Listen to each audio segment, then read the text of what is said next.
مساء الخير عليكم يا رب دايما دايما بألف خير وصحة وسعادة، ومع بعض مكملين ثقافة برلماني. وأهلا بيكم في رحلة جديدة في ثقافة برلماني. وزي ما احنا متعودين منكم مستنيين أسئلتكم وكل اللي انتوا بتسألوا فيه واللي انتوا عايزين تعرفوه بالتفصيل بنرد عليكم إذا كان هنا أو في الأسئلة. معاكم أحمد موسى، ونبدأ رحلة جديدة وحلقة جديدة من ثقافة برلماني.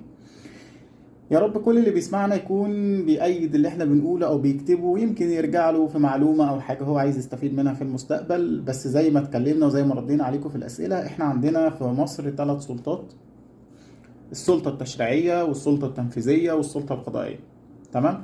دول ال3 سلطات اللي احنا بنشوفهم، او ال3 سلطات اللي زي ما بنقول كده ايه الكبار قوي اللي باينين. لكن في سلطات تانية احنا ممكن ما نكونش بنشوفها او بنسمع عنها غير في الافلام او في التلفزيون او على الموبايل او في السوشيال ميديا. طيب، احنا عندنا سلطة رابعة دايما احنا ما بنتكلمش عنها غير لما صحابها يتكلموا عنها، وهي سلطة الاعلام. الاعلام هو سلطه من السلطات وليه حقوق كتير احنا ما بناخدش بالنا منها. طب زي ايه يا ابو حميد؟ عندنا مثلا اللي الاعلام من حقه يخبي المصادر اللي بيجيب منها المعلومات، الا في حاله الضروره القصوى اللي هي يعني زي ما بنقول كده ايه، حاجات تقدر تغير سياسات دوله، حاجات في الامن القومي بتاع دوله. لازم هنا الاعلام او المصدر الاعلامي يبين المصادر بتاعته هو جايبها منين، او المعلومات دي جايبها منين.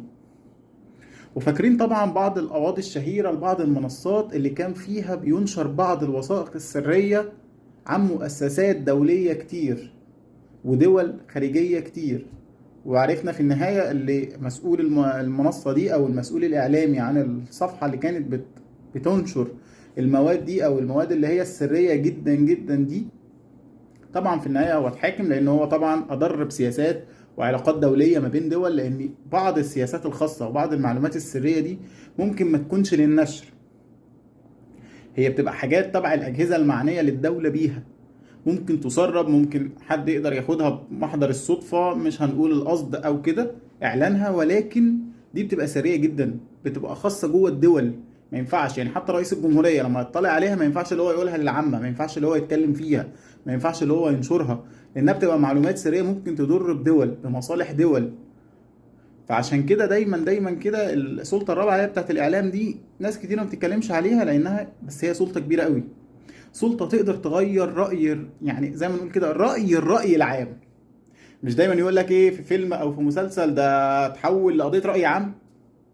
هل هو معنى كده اللي هو يعني حاجه وحشه ولا حاجه حلوه؟ لا، سلطه الصحافه او سلطه الاعلام هي سلطه كويسه جدا، بس استغلالها يكون في مكانها.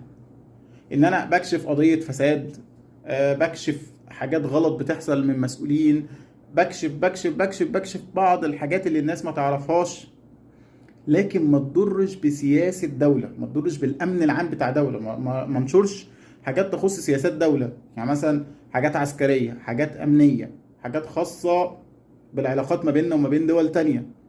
عشان كده دايما احنا بنتكلم على السلطة الرابعة.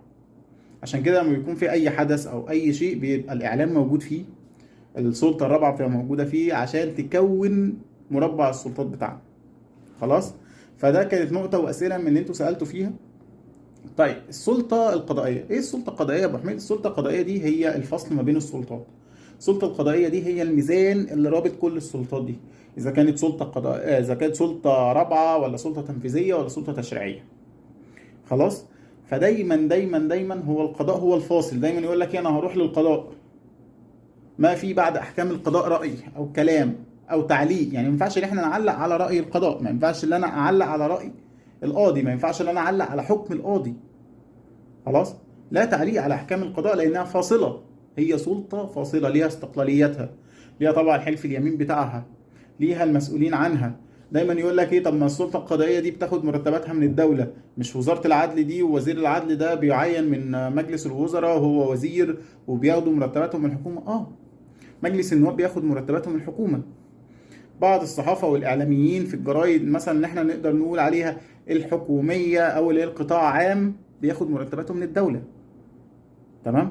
طيب، بالمناسبة دي حد يعرف ايه هي الوثيقة الرسمية او الجورنال الرسمي او المجلة الرسمية اللي بينشر فيها؟ دايما يقول لك ايه، وينشر في المجلة الرسمية او ينشر في الجريدة الرسمية، يعني بعد اصداره في الجريدة الرسمية يطبق، اذا كان قانون او دستور او اي شيء او لائحة او قرار. حد يعرف؟ طيب، المعلومه محدش يعرفها، احنا عندنا مثلا جرايد زي اخبار اليوم، زي الجمهوريه، زي الاهرام، زي الجرايد الخاصه، زي المجلات الخاصه. خلاص، دول مجموعه من الصحف بتصدر يوميا او اسبوعيا، الناس بتقدر تقراها. لكن في صحيفه الناس ممكن ما بتكونش بتدور عليها او بتروح لها، لكن هي الصحيفه الحكوميه اللي بينشر فيها اي قرار او اي شيء تبع الحكومه، هي جريده الوقائع المصريه. وجريدة الوقائع المصرية دي هي اللي بيصدر فيها أي قرار حكومي، مثلا لو رئيس الوزراء هيدي أجازة، لو الوزير هيدي قرار، لو رئيس الجمهورية هيقول شيء يخص الدولة أو هيدي بيان للدولة يتنشر، هتبقى دي أول صحيفة ينشر فيها. لو في دستور الدولة بتنص عليه أو قانون الدولة بتنص عليه هيتنشر فيها. تمام كده، عشان برضو عرفنا معلومة في ناس كتير ما كانتش عارفاها. خلاص. طيب، بعد ما خلصنا بقى الدستور وخلصنا المجالس وشفنا السلطات وفرق السلطات والسلطة التشريعية، عندنا حاجة كده نيجي تحت البرلمان أو تحت مجلس النواب، هي الخطوة التانية اللي احنا دايما دايما دايما بنقول عليها الإدارة المحلية أو المجالس المحلية. خلاص، أو الحكم المحلي حسب المسمى أو حسب الحاجة اللي احنا بنقول عليها. طيب إيه هي يا أحمد الإدارة المحلية وإيه إيه الموضوع ده؟ بص يا سيدي، الإدارة المحلية باختصار هي ركن من أركان الدولة بتديره وزارة داخل الوزارات الموجودة جوه الدولة. يعني احنا عندنا دايما وزارة اسمها وزارة التنمية المحلية. الوزارة دي هي اللي بتجيب المحافظين وترشحهم، هي اللي بتجيب رؤساء الأحياء وترشحهم، هي اللي بتساعد في خطة التنمية في المحافظات، في المراكز، في الأحياء، في القرى. هي زي ما نقول كده ايه، عصب الدولة من تحت، أو إيد ورجل الدولة من تحت على أرض التنفيذ. خلاص. فالإدارة المحلية دي في دستور 2014 بقى، نرجع للدستور تاني وكلام الدستور، بتقسم الدولة إلى وحدات إدارية تتمتع بالشخصية الاعتبارية. يعني إيه؟ يعني الدستور في 2014 بيقول لك إن الدولة بتتقسم إلى وحدات إدارية. يعني إيه وحدة إدارية؟ يعني إحنا مثلا عندنا إحنا هنا كالقاهرة عندنا محافظة القاهرة. طب في بعد محافظة القاهرة حاجة؟ في حاجة، في مجموعة من الأحياء. طب الأحياء في بعديها حاجة؟ فيها كل حي في مجموعة من الشيخات أو الشيخة، زي ما احنا بنقول كده، مثلا الحي تحت شياخة. طيب برضه بتنقسم، ممكن لو الأحياء دي أو المناطق دي أو المحافظة دي فيها قرى، فيها مراكز، فيها مدن. إيه ده؟ يعني في محافظات فيها مدن، يقول لك العاصمة بتاعت محافظة الفلانية هي كذا. يعني مثلا لو قلنا الغربية مثلا، العاصمة بتاعتها ايه؟ طب لو قلنا مثلا القاهرة، العاصمة بتاعتها ايه؟ هي القاهرة.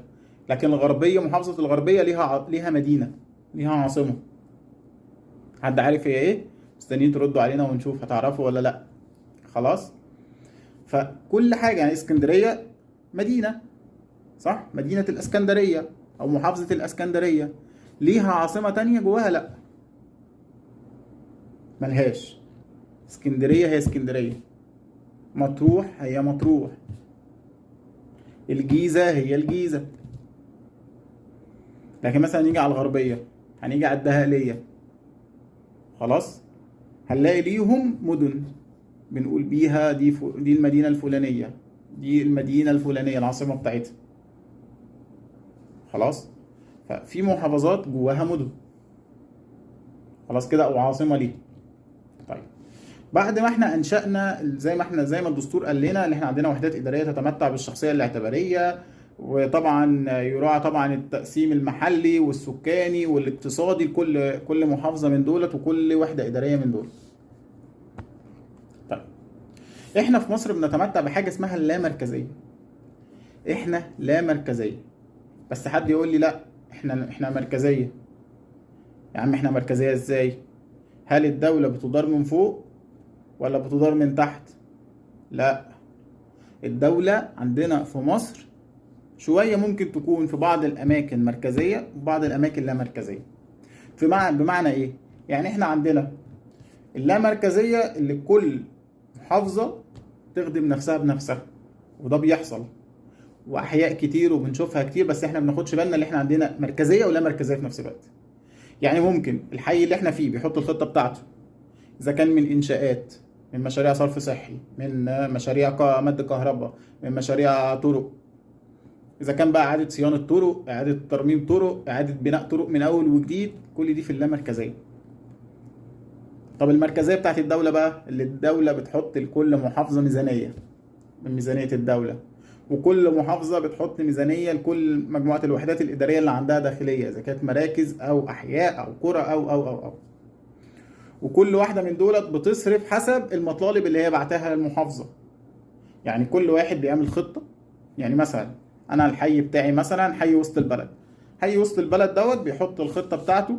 الخطه بتاعتي فيها 5 شوارع هيتم رصفهم، 4 تصليحات مثلا او مد مواسير ميه، صرف صحي مثلا جداد بدل الخط القديم عشان الخط القديم استهلك مثلا.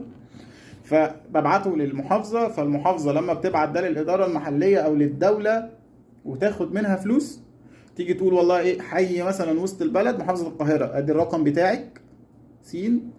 طب حي وسط البلد كان طالب مطالب او كان عامل في الخطه بتاعته اللي هو حاجات هيعملها، فمحتاج الفلوس الفلانيه، فياخد الفلوس الفلانيه دي ويصرفها.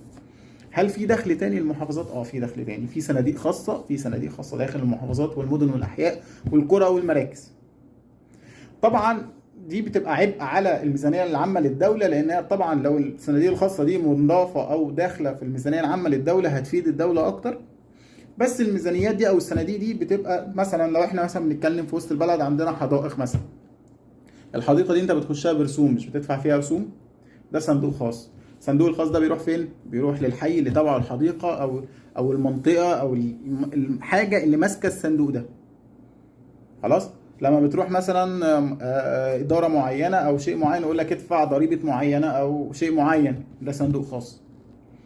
فكل الصناديق الخاصه دي بتبقى برضو تابعه للاداره المحليه. اذا كانت بقى في مرافق، اذا كانت في متنزهات زي مثلا الحدائق زي ما اتكلمنا، اذا كانت في خدمات. فعشان كده دايما بنتكلم ايه، ان الاداره المحليه او المجال المحلي او اللي احنا زي ما نقول اللامركزيه المحليه او زي الحكم المحلي او المجالس المحليه او اي مسمى، كل مسمى وليه تعريفه. خلاص. فاحنا عرفنا دلوقتي ان احنا عندنا الاداره المحليه. الاداره المحليه دي بتنقسم اول حاجه الوحدات اعتباريه، طبعا بتنقسم جواها لاعتبارات اقتصاديه، مثلا زراعه، صناعه، تجاره، مواني، ليها تقسيمات مختلفه. خلاص. طيب عندنا مسميات او عندنا حاجات هنشتغل عليها المرحله الجايه او في الحلقات الجايه هنعرف عنها اكتر.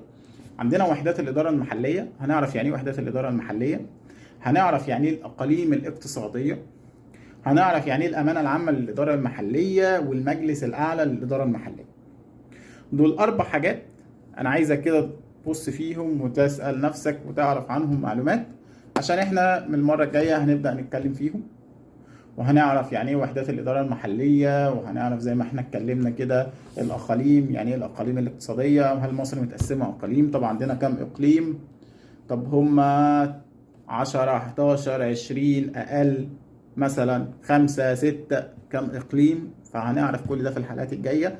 فيا رب يكون فدتكم في المعلومات اللي احنا قلناها النهارده، ويا رب دايما مع بعض بخير وسعاده وهنا. مستني منكم اسئلتكم، مستني منكم كل اللي انتوا عايزين تعرفوه او اللي انتوا عايزين تتعلموه او اللي انتوا عايزين تسمعوه. عندنا حاجات كتير قوي، الاداره المحليه او النماذج المحليه. احنا عندنا طبعا نموذج المحاكاه اللي كانت بتقدمه وزاره الشباب والرياضه للمجالس المحليه، فده كان شيء مشرف جدا جدا جدا، وفي ناس كتير استفادوا منه، وفي ناس اساءوا استخدامه طبعا. فاحنا بنأمل ان وزاره الشباب والرياضه ترجع تاني تعيد طرح النموذج ده ويبقى ضمن النماذج المحاكاه الموجوده، اذا كان عندنا نموذج برلمان الشباب او برلمان الطلايع او مجلس الشيوخ، ويكون كمان عندنا نموذج المجالس المحليه. فاحنا معاكم ومكملين، وان شاء الله في الحلقات الجايه هنعرف معلومات اكتر. يلا، السلام عليكم.